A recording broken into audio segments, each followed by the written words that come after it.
That's tough, but I think that I would just say that it's just become a way of life, and without it, I don't think that I'd be just I wouldn't be as happy as I am. I wouldn't be as content with myself, and I would definitely just miss that part of my life where you have this goal in front of you, and it's something that people have been doing for thousands and thousands of years. We have just evolved to do this, so it's just, I think it's like instilled into our brain to have this goal in front of us, to hunt, to go out there to chase, and to search, and to find, and to get, and to harvest, and to spread this wealth of the harvest to the community, to your friends, your family, and share it and enjoy that feeling with the people around you, and to hopefully, inspire other people to do the same. It's the best time of the hunt for me is that anticipation, because you're excited, you're confident in your setup, and you're confident in where you're going.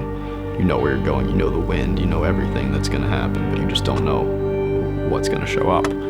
So I mean, I'm caffeinated, I'm super alert, aware. You can see your breath, like with every single breath you take, but you're not cold because you're completely bundled, and you're just, you had just filled up on a big breakfast to prepare for a long hunt. You could be there all day sometimes.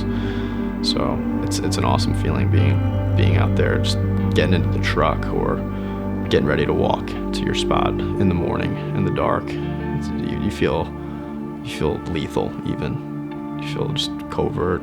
It's an awesome feeling.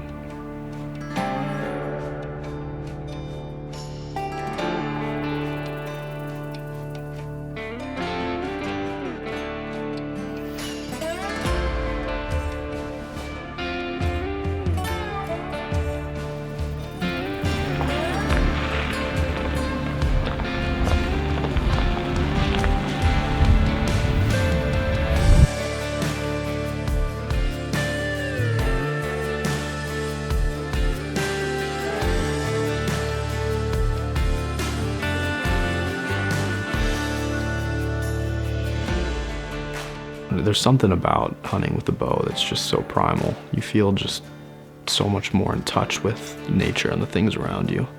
I've shot other deer with shotguns and rifle, but the bow is, you feel like you're a part of nature. You feel like you're a part of the natural swing of things, and it's a much more personal encounter with a deer. When you have a deer in bow range, you can see the deer's face, you can see the deer's eyes, and you have more of appreciation for the deer.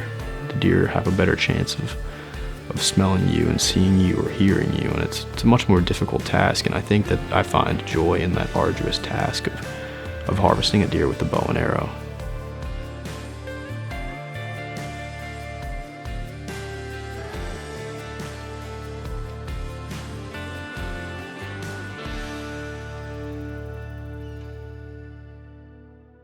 There are so many emotions that go through your head when you let an arrow go at an animal.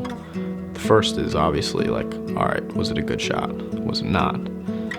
If you know, because a lot of times your first reaction is correct. Like, you usually know where the arrow went. Usually you can watch the arrow fly to where you were aiming. Sometimes you weren't aiming in the right spot and it still goes to where you were aiming. After that, the emotion could be joy, which I usually feel because it's, I put in all that work, all that time, all that effort, and you've succeeded because that you got that animal with the shot. There are other times where you're not so sure. Other feelings you get are sorrow, sadness. It's always extremely sad for me to harvest an animal because taking the life of an animal, to me, is extremely emotional, and it's sad. In the life that we live, we are predators and they are prey, and it is how I live my life. And I know that I'm doing whatever I can to make sure that I harvest every piece of the deer that I can and use all of the animal. So I feel that I'm definitely sad, but I'm also very joyful to be able to be successful and hopefully to do it in a clean and ethical manner as well.